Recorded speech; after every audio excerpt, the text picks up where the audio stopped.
ప్రత్యక్షంగా కలిసిన ప్రత్యక్షం. క్షణం అండి? ప్రత్యక్షంగా కలిశాను. ఎప్పుడు కలిశారు? నేను ఫస్ట్ 85లో ఎయిర్ ఫోర్స్ వదిలేసి బీసీ వెల్ఫేర్ డిపార్ట్మెంట్ లో వెల్ఫేర్ ఆఫీసర్ గా చేరా. Air force BEd. బయటకు వచ్చాక బయటకు వచ్చేసి వాలంటీర్ రిటైర్మెంట్ ఇచ్చేసా. నా పర్పసే అది. బీఈడి చేసిందే అందుకు. ఆయన ప్రోద్బలపై సత్యసాయి ఇదే అవును. తేజ్పూర్లో ఉండగానే ఆయన, ఎందుకంటే దీన్ని 10 మందికి పంచడం ఎలాగా అనేది, అంటే కొంచెం ఈ మూఢాచారాల నుంచి కొంచెం జ్ఞానపరంగా వచ్చాను నేను. భక్తి జ్ఞానపరంగా లేని భక్తి ఒకటి, జ్ఞానంతో కూడిన భక్తి ఒకటి. జ్ఞానంతో కూడిన భక్తి అది అందరికీ ఆమోదయోగ్యం, బాగుంటది. సో దాంట్లో నేను 10 మందికి ఇది పంచాలంటే బీఈడి చేయాలి. బీఈడి చేయాలంటే ఈవినింగ్ కాలేజీకి పోయా.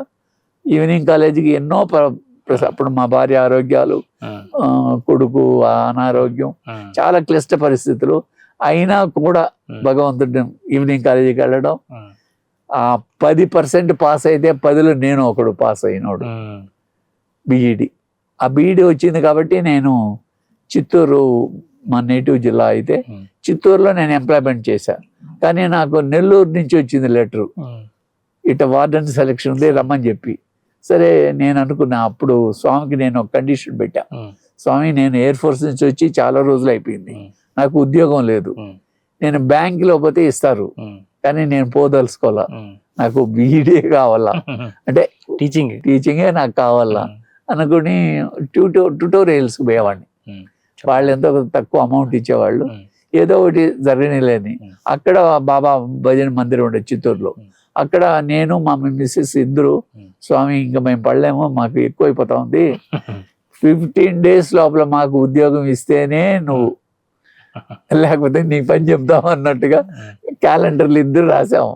కరెక్ట్గా సార్, నేను అబద్ధం చెప్పను, 14th day కాల్ లెటర్ వచ్చింది నెల్లూరు నుంచి.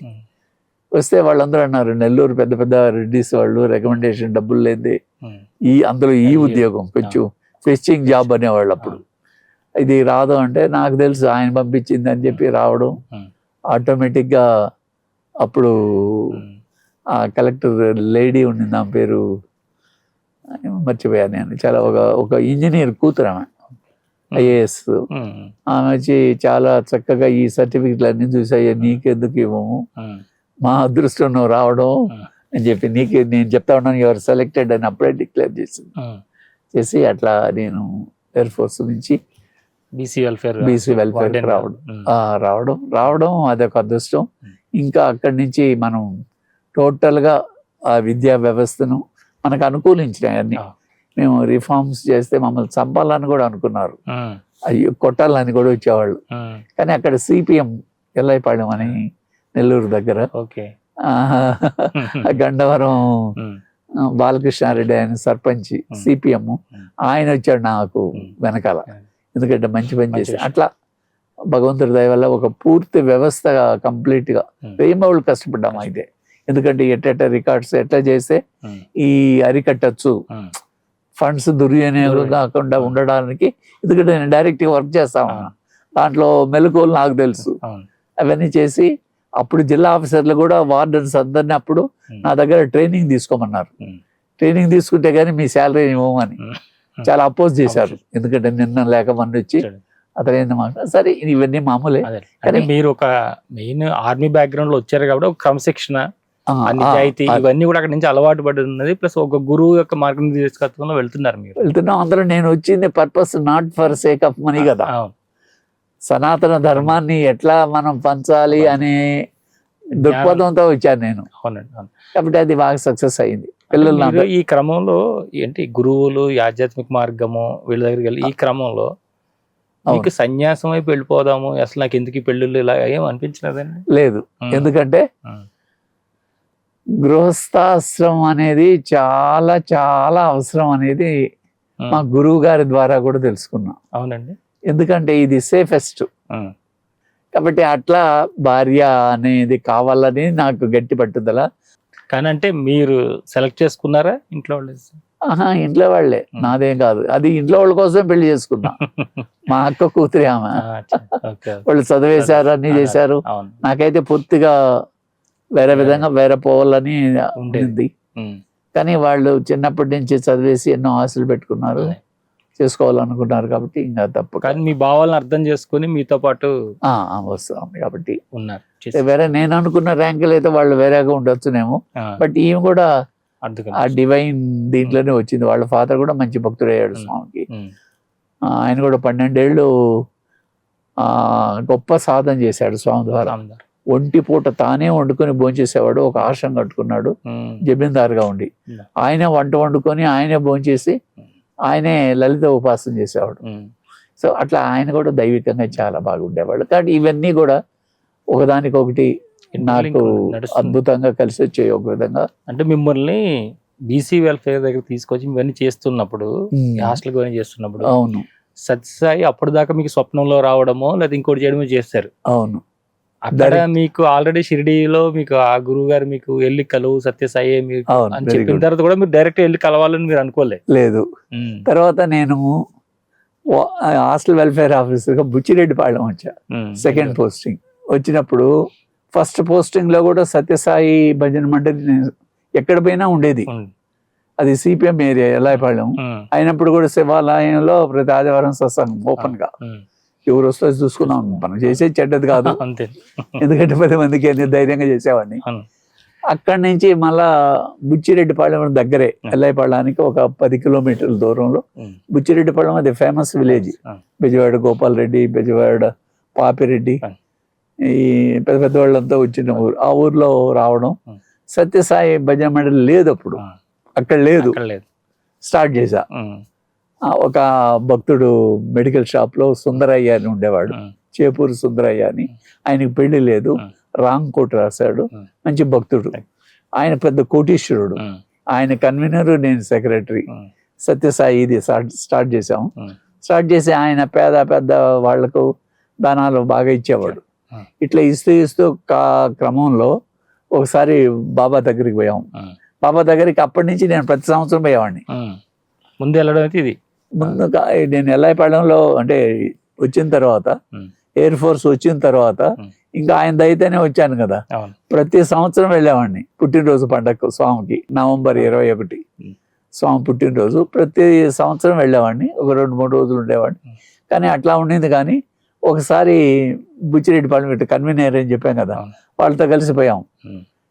పోయి ఆయన డైరెక్ట్ ఇంటర్వ్యూ కావాలని నాకు ఎప్పుడు ఇవ్వాల.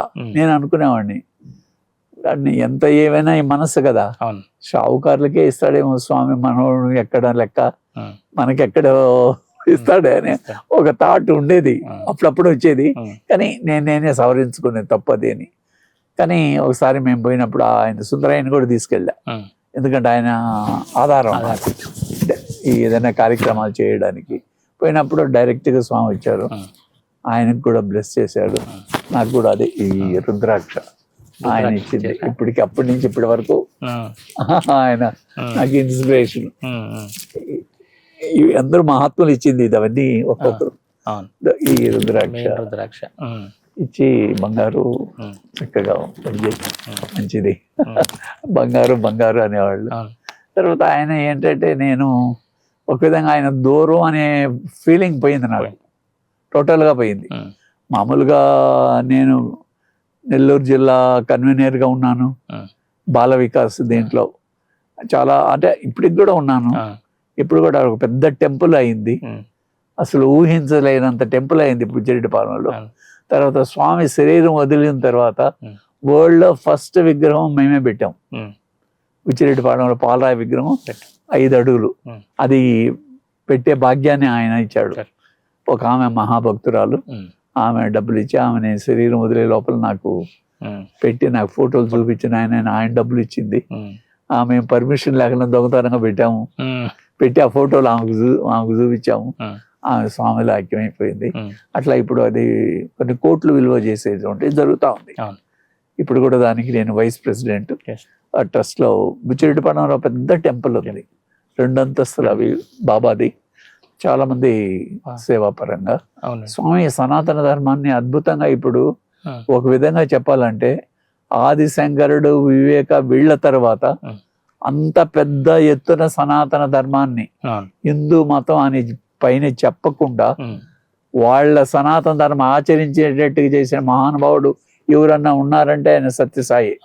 177 దేశాలు నేను దాంట్లో ఉన్నాను కాబట్టి ఉదయాన 4 గంటలకు లేవడం, నగర సంకీర్తన చేయడం, భగవన్నామం చెప్పుకుంటూ చుట్టూ, తర్వాత ఓంకారం చేయడం, భజన చేయడం, నారాయణ సేవ, ఓ సిస్టమ్ ఉంది.